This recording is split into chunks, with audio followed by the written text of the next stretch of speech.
everybody, welcome to the DLB's book series. We've got a Tin Man. He looks like a combination between a brand new pine cone and a whale. Because he sounds like a whale, but he looks like a pine cone, a baby pine cone. But I didn't have one, so this is the best I could do. So, please give your thumbs up, like, and subscribe. As we all know, I'm very low tech. I don't have editing skills. I don't have a speaker or a microphone or any sophisticated equipment, so I have poor quality of everything.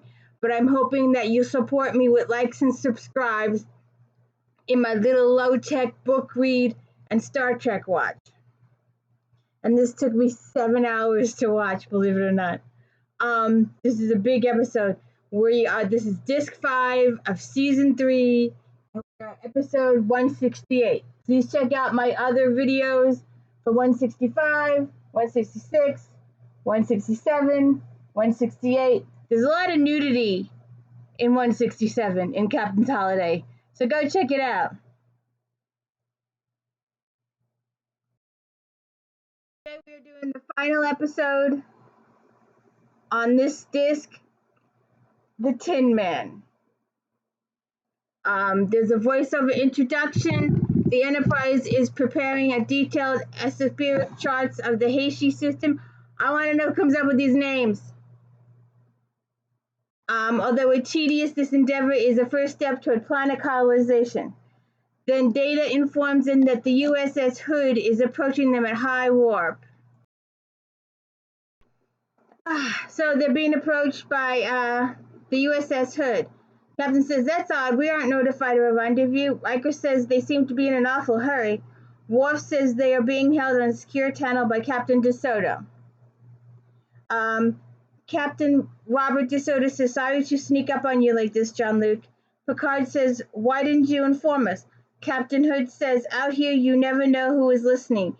Keep you on your toes." Then Hood says, "Hey, Will, you getting soft on board that luxury liner?" Picard says, "So, old friend, how are you?" Hood says, "Well, you know, they send you galaxy boys out here to the far reaches. Me, I just haul my butt back and forth from starbase to starbase." Picard says, "But not today." Hood says, "No, not today. Starfleet's got new orders for you. This is top priority. They need the fastest ship in the fleet and the best people, and that's you." Picard says, "If time was so important, why didn't they transmit the orders by subspace?" Hood says they were worried about Romulan eavesdropping on this one, and they have a passenger for you. Kind of hard to send by subspace. Picard says, "What sort of passenger?" Hood says, "A mission specialist. He will bring orders aboard. His name is Tam." Riker gets a little angry and says, "As in Tan Elbum of the Goddard disaster?" Riker gets a little upset.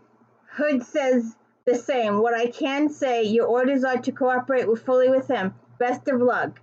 Data says the Hood is slowing to impulse. Then Picard says, "Mr. Data, come with me." Troy asks the captain if she may come with him to greet Tam. And Picard says, "You know him?" And Troy says she does. "He was at the university on Beta Z when she was studying psychology there." And Picard says, "Oh, he was a colleague?" And Troy says, "No, he was a patient." So then they are walking to the transporter room, and Troy is explaining to Captain Picard that Tam is a telepath of extraordinary talent, even for a Betazoid. He's a specialist in first contact with new life forms. He's a very unique person. He's not what you might expect, Captain. Hey, Colin Meaney's back! He shows up twice in the episode. Yay, Colin!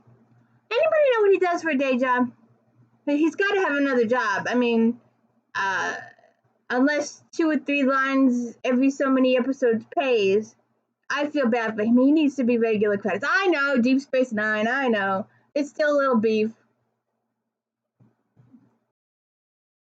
I tell you, I find Tam very, very rude. Yeah, I know he's a telepath, but he doesn't have to interrupt everybody.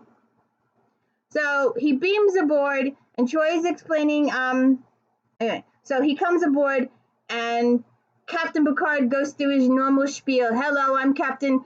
And Tam goes, yeah, Picard, I know who you are. And he gives him the USB stick. All your mission orders are here. And then he turns to Troy and goes, D. Oh, so nice to see you, D. What's with the D? And she's like, he goes, I sensed you out here. How have you been? Troy says, I've been fine, but I thought you were on Shanda 5. They say it together. Oh, so cute. And then Data calls Tam, sir. And Tam is so startled and says, who are you? What are you? Data says, I'm Data. I'm an android. Tam says, incredible, an android. I can't read you at all. It's like you're not there. Picard says, Data. And Tam says, you better hurry up to the bridge with that. Captain wants you to run the orders, scan the technical schematic, and be ready to brief him in 10 minutes.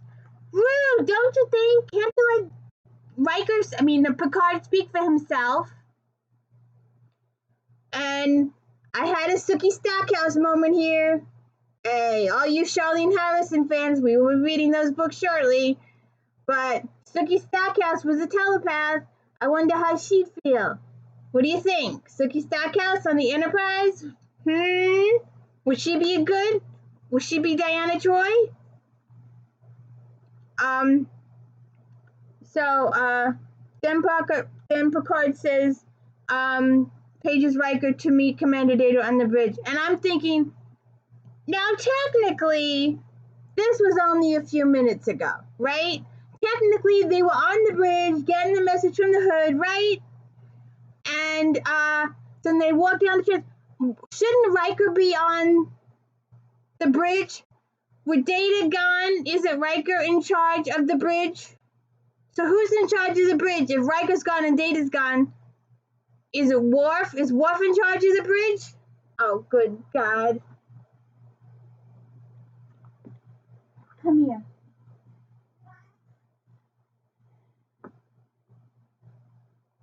Sorry. We had a little breakdown here. We had a senior citizen get tangled in wires.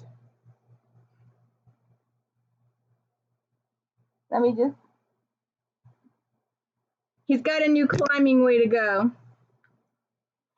So I'm like, isn't he already on the bridge? Isn't Riker on the bridge?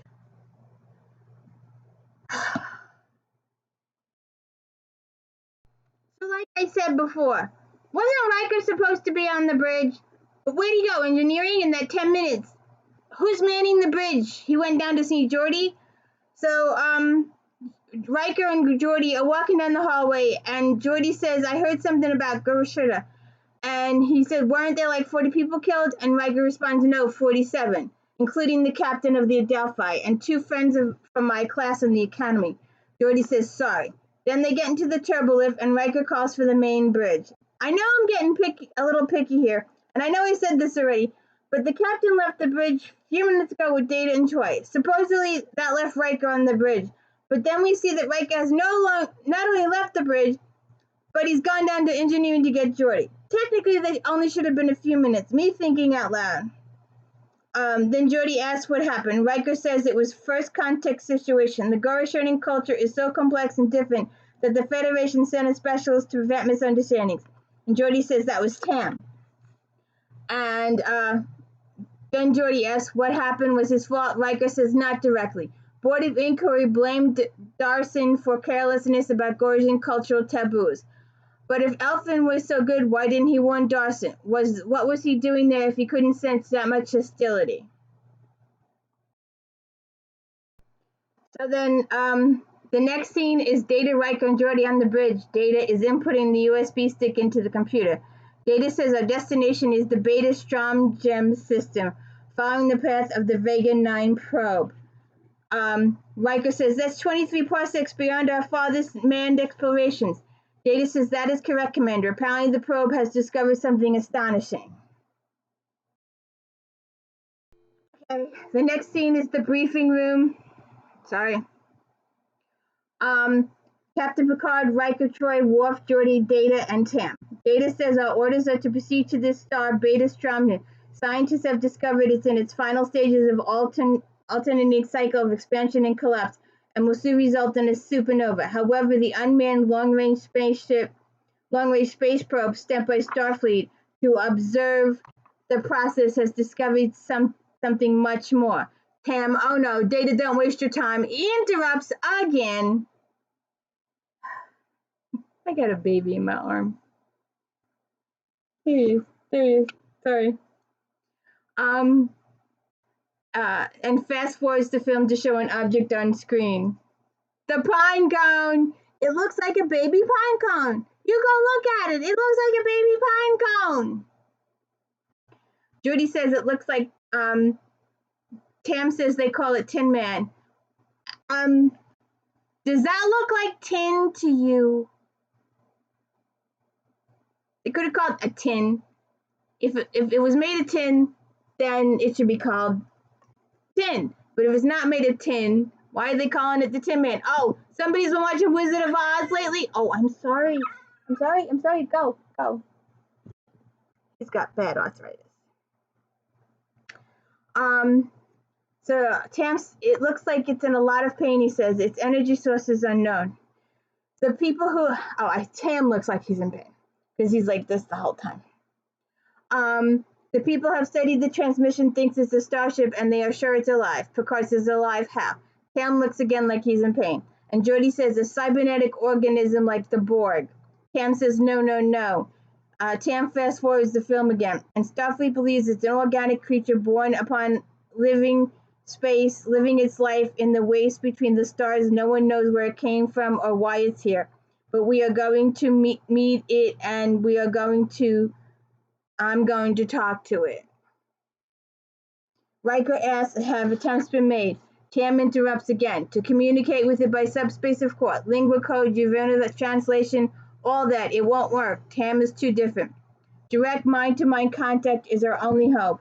Joy says the opportunity of a discovery is extraordinary, but I don't understand Starfleet's urgency. Picard says Romulans. Tam says, oh well, I forgot, the Romulans. Picard continues, they claim the sector of space where Beta Strom is located. Worf says the Romulans claim all that is their field of vision. Data says they routinely monitor the telemetry of our deep space probe. Picard says, and they will certainly be sending a ship of their own to investigate Tin Man. Tam says, no, actually they're sending two. Data.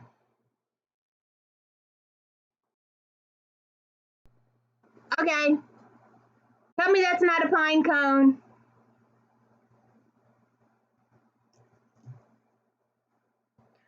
Data responds, that is correct. Starbase 123 has detected two Derrick's-class cruisers on intercept course. The top speed of the cruiser is known to be less than ours, therefore we do have the advantage. Picard says that it's a race, an alien intelligence, a new life form representing a technology far beyond either of Romulans or ourselves. The Romulans will certainly take whatever measures are required to secure the creature for study. Geordi says study as dissecting, I bet. Picard says, Mr. Data, you are a resident honor student in exobiology. I'm assigning you to meet the head life science on this mission. Picard adjourns the meeting. Tam interrupts. All right. I should have brought up the Romulans earlier, but I was distracted. And then Tam speaks to Riker. No, Billy boy, I wasn't distracted on Gur's side. It was Dawson had listened to me, no one would have died.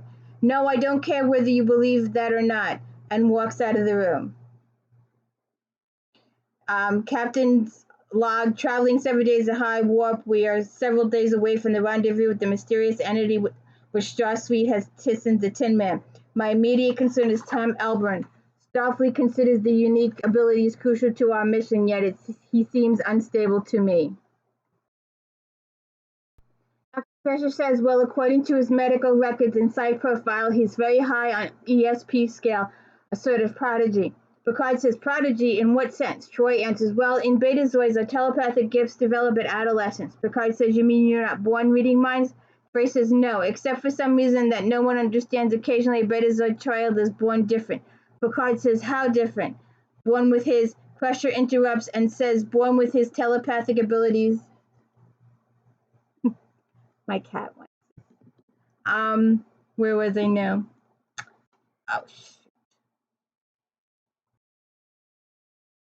answers most betazoids are telepathic development in adolescence. Picard says, you mean you're not born reading minds? Troy says no, except for some reason that no one understands. Occasionally a betazoid is born different. Picard asks, how different? Born with his Crusher interrupts and says, born with his telepathic ability switched on. Troy says most betazoids born like that never lead a normal life. Dr. Crusher says the noise of other people's thoughts and feelings must be overwhelming, incomprehensible, especially to a child. My thoughts here are Sookie Stackhouse. My second thought, Borg. 7 of 9 probably would have loved all those voices in her head. Just saying. Troy says, and painful. Early diagnosis and special training did help him adjust, but he had some problems. Picard says, you mentioned hospitalization. Troy says, for stress repeatedly throughout his life. Dr. Crusher says, I wonder what holds one person together through that kind of struggle while another goes under. Picard says, yes, well, he's definitely done more than that, hold together. He's the indispensable man, the Federation's finest specialist in communication with unknown life forms. Dr. Crusher says the more unusual the life form, the better. He likes it. His personnel file shows he's gravitated towards assignments that isolate him from other humanoids. Times like this, this is raising my red flags. He likes to isolate himself. I'm thinking he's gonna commit suicide, or he's gonna leave them, or something's coming up. These are my thoughts right here. Let me fix. I hate when my a little better. These are all my thoughts in my head, that he's gonna abandon ship or commit suicide or something like that. We don't want to do that on a sci-fi popular show. Okay, can't find a good shot. But there's 2 extras in the background. There's another extra in Data Spot. Now, when all this stuff is going, they're standing there like this. I'm like, wouldn't they want to see the action? I'm just saying. So Wesley's back on the bridge, and wow, look at all those extras. Wesley says, Commander Datus, I'm picking up an echo on my navigational sensors. Worf says something is out there tracking us, matching our speed and heading, something which does not fully register on our instruments. Data gets up and says, since there's no known natural phenomenon capable of traveling at velocity, there are but 2 possibilities. Either the sensors are malfunctioning or another ship is following us covertly. Worf says it is not a sensor malfunction. Data agrees. Wesley says, but Commander, if it is a Romulan ship with their cloaking device, we shouldn't pick them up at all. And Geordi says, unless they are pulling so much power for something else that they can't fully cloak. Wesley says, like what? Geordi says, ask your Romulans, if it is the Romulans. My thinking here is that since they can't go as fast as the Enterprise, they are giving up their cloaking to adjust the speed.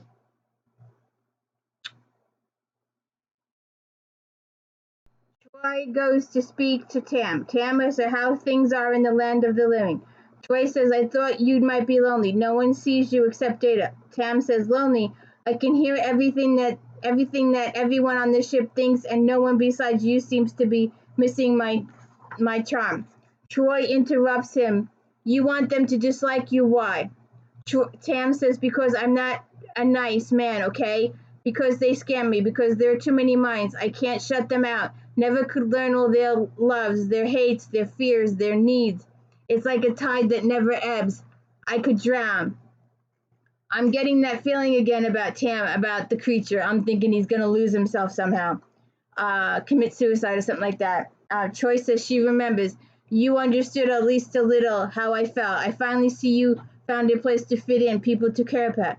And Troy says, you are still looking. And then there's Gazda, Tam says. I have enough doubt in my reliability without having to listen to Riker and Picard. Troy asks, what happened there? Tam says, I thought you knew. Troy says, no, what happened to you? Tam says, maybe I got too involved with the Gershons and with their point of view, what happens to me. I wanted everyone to get along. I could have won Darcy more forcefully. Troy says, so after that you ran away. The last I heard, you were the only Federation delegate assigned to Chandra 5. Chandra says, oh, beautiful creatures, the Chandrans. Their minds are glacial. They have lovely 3-day ritual for saying hello. peaceful, untroubled people. Troy says, unlike humanoids. Tam says, well, except for your friend Data, I like him. He's restful. Troy says, I believe your impression of Data is possibly unique. Tam says, yeah? Well, I'm trying to get to know someone once. How's it appeal? I mean, talking to them instead of getting it all up here once. Troy says, but you accepted the mission. You could have stayed. Okay? My buddy came to visit me with my stuff.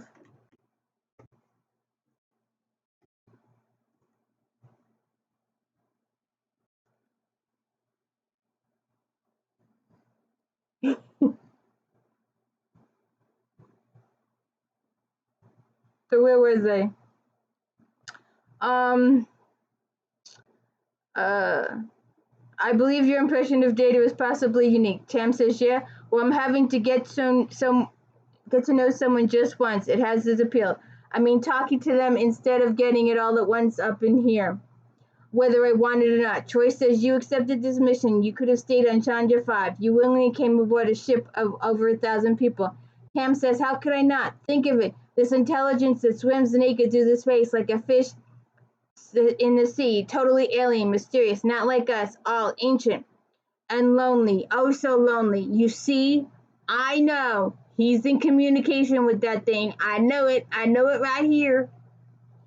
Um, Troy says, how can you know that, Tam? You're in contact with it, with the Tin Man, aren't you? Tam says, no. Troy looks at him. He goes, well, yeah, a little, but not quite on a conscious level.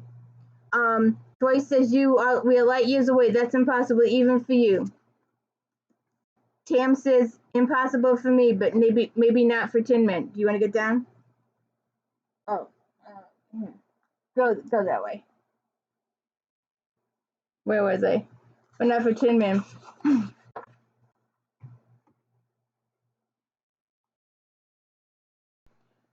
We are on the bridge. Captain Picard asks status report number 1. Riker says we have reached the outer regions of the Beta Stroma system and on course for orbital intercept with the Tin Man within 18 minutes. Picard says Gran. Riker says not at all. Astrophysics reports that the rate of star collapse has increased. It could go supernova in a few days. Data says, Captain, we are receiving relay sensor data from the Vega probe, including visuals, and they put it on and see the creature. Picard asks, creature, um, it looks like a pine cone. It really does. Computer says Tim is in the turbo. Picard asks to locate Tim, and computer says Tim is in the turbo lift on the way to the bridge. Worf says, Captain, sensors are detecting a subspace wave from highly ionized particles preceding the object which is tracking us. Picard calls for yellow alert, and on screen, Worf says the Romulan warbirds are closing in. Picard says, go to red alert, shields to maximum. Riker, arm photon torpedoes in standby. Mr. Worf, I thought you said the Enterprise was faster than the Romulan. Data says, in fact, we are, Commander. However, Picard says evasive maneuvers, Mr. Crusher. Picard says hailing frequency. Cam says, I guarantee they don't want to talk to you, Captain. The Romulan ship fires on the Enterprise as it flies by, and the Enterprise loses 70% loss on shields. I have a problem with this. I have a big, huge problem with this. They have been in fights after fights after fights after fights. They never lose that much shields that fast. And then it never takes this long for them to get them back. This was all a plotline thing, and it eats me wrong. They should have had like maybe 20% damage or something like that. It shouldn't have been 70%. That was way too much for that little bit of a flyby fight. I mean, come on. The Enterprise is better than that. And we're supposed to believe that. Tam says the attack on us was incidental, Captain. Captain says incidental. Tam says yes to delay us. Data says it would appear the Romulan's intent is to contact the Tin Man first at any cost. According to my sensors readings, the warbird has exceeded maximum engine output by 30%. They seem to have irreparable damage to the warp coils. Riker says so they kept up with us by sacrificing their ability to re-enter Romulan space. Picard says one-way trip. Tam says there's one more trailing us, Captain, a day or two behind. Data's right. This one's job is to beat us to the Tin Man at any cost. Picard says, you read all this telepathically? Tam says, in the mind of the Romulan commander during the attack. Picard tells Crusher to stop, and Geordi asks how long till full restoration. Geordi says he's working on it, and the computer reconfigured structural power to feed in a deflector grid. Computer says unable to comply. Requested reroute would compromise operational safety limits. Geordi tells the hell with safety limit and override. And I'm thinking, what's with all this extra computer jargon? What's with all these terms here? I'm always afraid when there's an extra, because I'm always afraid that something's going to happen and the extra's going to be killed. Isn't that what happens whenever there's an extra? Isn't that the thing? Oh, something dangerous going to happen and the extra's going to be killed. That's what they're there for, to be killed. Geordi calls Picard his plan. Says 30 minutes. Picard says you've 10. Again, I have to bring up the fact that the Enterprise, this was stupid. The flyby shooting a couple of times, that never should have damaged the Enterprise that much. It just shouldn't have. The next scene is in Data's off-room lab, whatever you want to call it. Tam asks Data if he does a lot of work here. Data says yes, I have configured these instruments to display information with greater speed and efficiency than stations used by others. Tam noticed it's Spartan, lots of workspace, not much room to live. I guess you don't sleep. Data says he tried it from time to time, but you are correct. I do not require rest. Tam says, but you paint. He looks at the painting. Data says the creature's anatomy appears most particular. Tam asks why. Data says it is indeed laid out as a vessel with what appear to be chambers and corridors. An internal environment suitable for carbon-based life forms is being maintained, yet there is no evidence of a crew aboard. Tin Man is a living being which has been bred or has adapted itself to serve its purpose. I am finding that interesting. Yeah, you see, warning lights again about him giving up his life. Cam says, why must living beings have a purpose? Or do we exist for no other reason but to exist? Data says he does not believe I am qualified to express an opinion. Cam says, oh, Data, you are uniquely qualified. You think a great deal about humanity, and you are an honest researcher. You don't treat anything as trivial or as relevant. You want to try it all. Data says, you said in the transporter room you could not read my mind. Cam says, true, but I think I understand you pretty well. It worries you that you can't read my mind? Data says, perhaps there's nothing to read, nothing more than mechanics and algorithm responses. Cam says, perhaps you are just different. It's not a sin, you know. You might have heard otherwise. Lots of extras. We're back on the bridge. Data says the Romulan ship is hailing the alien using their equivalent of lingua code. Riker says, has there been a response? Data says no. Tam says, why should it? Answer, what could it possibly have in common with them? Riker says, but you are so sure it will talk to you. Worf says the Romulans are arming all disruptors. Picard says, yeah, well, prepare for evasive action at the first change in Romulan course. Riker says, our shield's in this position we can't risk. Cam says, no, we are not the target. It's the Tin Men. Picard says, what do you mean? Do they intend to destroy it? Tim says, those are their orders. If they can't secure the alien, Picard says, increase maximum speed to intercept the Romulan vessel. Wesley says, their lead is too great. Picard says, hail them. We can't allow them to destroy this. If we got the extras. But, you know, they've got their backs turned. Don't you think they want to watch the action? Cam says they won't listen to you and grabs Picard and pushes him out of the way. How rude. Why does he have to stand there? I guess it's for dramatic effect. I mean, he could have done it from any place on the bridge. He didn't have to push the captain out of the way. He really didn't.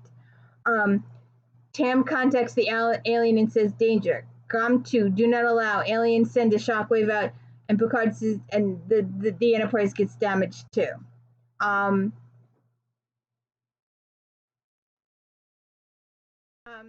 Scene is engineering. Geordi is telling Riker they have impulse power, but he needs to take the Worf engines offline while recalibrate. to the intermixed regulars. Who comes up with all these fancy, unconclusive terms? I know you geeks love all these computer terms. Riker says, how long? We've got to recalibrate how long for everything or just all of it. If we're looking at 20 hours work here with double shifts, we don't know. We don't have 20 hours. The star could explode at any moment. Okay, the thing we need to do is get main computer working. And Riker's like, shields first. All right, with the right circuitry, took about 10 minutes more. Romulan showing up, right? Priority, get the shields up and don't ask me about surprises. Ask Tam. Okay, then we're in sick bay. Dr. Crusher, Picard, and Troy. Dr. Crusher, your brain activity suggests you're coming out of some sort of fugue or seizure. Hey, if he can talk to Tin Men this far away, why doesn't he? Oh, I know, we've got to do plot. Dr. Crusher continues, your blood pressure and glucose are indicative of systemic stress. Tam, but I'm gonna live. And Crusher says, no doubt about it. Picard says, good, because I want to know exactly what you did. I want to know how closely you were in communication with this alien and what you have learned from it. I want to know now. You see, I told you. I told you. Tam says, I just wanted it, that's all. I've been in contact with it and sensing impression from it. It calls itself Gum 2. If it calls itself Gum 2, how come the rest of the episode was still saying Tin Men? It's old, Captain. It's roamed the universe for many thousands of years. Picard says, where did it come from? How many? Tam says, far, far away, beyond the galaxy. Once there were millions of them. Picard said, once? Tam says, it's not seen another of its kind for a millennia. It's alone. It may be the last of its species. Picard says, perhaps we can help in some way. Can you ask it to return with us to Federation space, at least persuade it to leave the vicinity of the Beta Strom before the star explodes? Kim says, Captain Gumtree knows the star will go nova soon. That's why it's here. It wants to die. There was an explosion in space, radiation penetrating the hour latest. The crew died. Such loss, such empty pain, such hollowness. Troy says, stop this. You're losing yourself in the merging. Cam says, I know. Tin Man hurts. See, I thought he said his name was Gumtree. And wants to die. I can't do any more from out here. If you really want me to reach Tin Man, I've got to have physical contact. I've got to go aboard. Picard says, absolutely out of the question. Tam says, you don't trust me. Picard says, no, Tam, I don't believe that I do. When you reached out to the alien to warn it, did you give any thought to this vessel, to the danger, however inadvertent the creature might pose to our crew? Or did you simply reach out of instinct? Tam says he's right. I don't know what might happen, but if you don't let it go, we failed our mission. Besides, at this point, you need all the help you can get, even from Tin Man.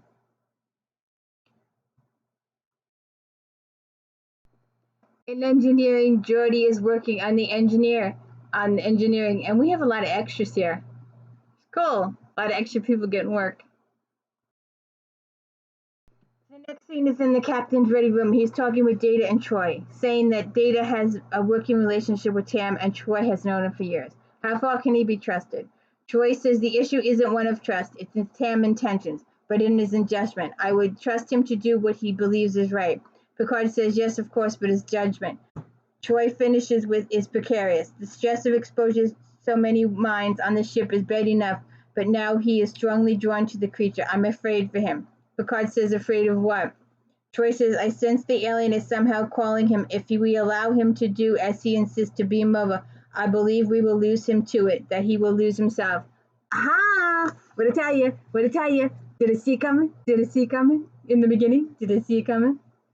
Data speaks up and agrees that Tam's motives are trustworthy, and I don't believe it is possible that he will act against us or will cause Tin Men to act against us out of malice.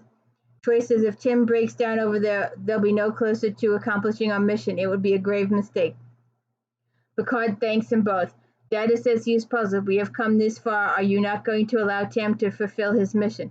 Picard answers, Tam warned the Tin Men. The first thing it did was destroy a vessel. Data says, I believe I understand. If you feel the risk is too great to send Tam alone, then send me with him. Picard says Troy understands him better. Data says, but he is more comfortable with me, sir. It is humanity he is fleeing. I could serve as intermediary, a bridge, a reminder of his obligations both to us and the Tin Man. The Romulans have arrived and decloaked in front of the Enterprise, and we are on the bridge. Worf says they are uncloaked.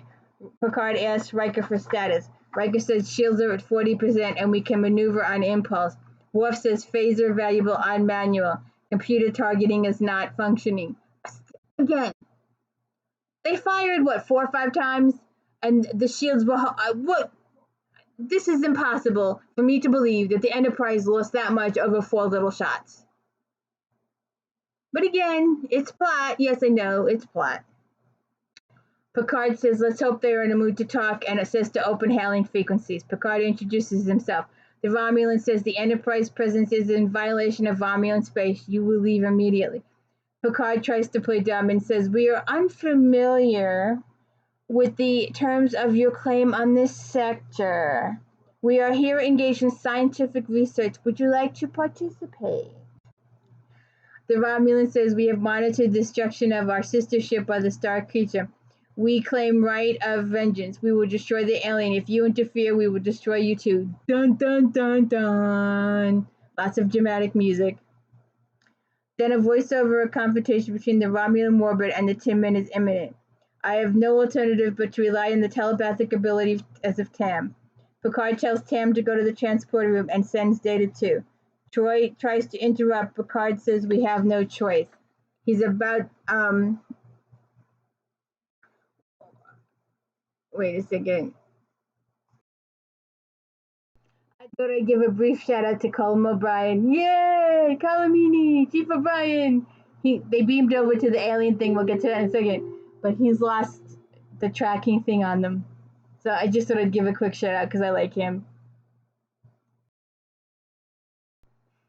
So I'm calling it. It's a pine cone body, a baby pine cone body, and it sounds like a whale. If you listen to the episode, it sounds like a whale. Tam explains this is the control. They go to the control center of GOM2's crews guide their journey. The ship and the crew existed symbiotically. They needed one another. GOM2 had no one left to care for, no longer had a reason to exist. Data says, is that the purpose for existing, to care for someone? Tam says, it is for me. Dee was right. I'll lose myself here. Data says, I must remind you that our objective is to bring Tin Man out of danger and report our findings to Starfleet. Okay, so where's he gonna get his food? Where's the bathroom? Where's the kitchen? Where's the bedroom? I'm just saying. Of course, if I know Star Trek, he'll just merge and become part of the creature. Then the Romulans are hailing the Enterprise. The Romulan says, Captain Picard, if you interfere with us, we will fire upon you as well. They go shields up, power levels up, the whole 9 yards. He sits in that chair and becomes part of the thing he does. So then we're back on the Enterprise, and Tam says, explain it to them, make them understand. Data says, but our mission. Tam says, to save Tin Man, and I will, but he's going to save me as well. All my life I've waited for this, a chance to find peace. Finally, all the voices are silent. Only Tin Man speaks to me now. Don't you see, Data? This is where I belong. Back on the Enterprise, the alien ship springs them, and the star explodes. Picard worries about Data. Then Data appears on the bridge.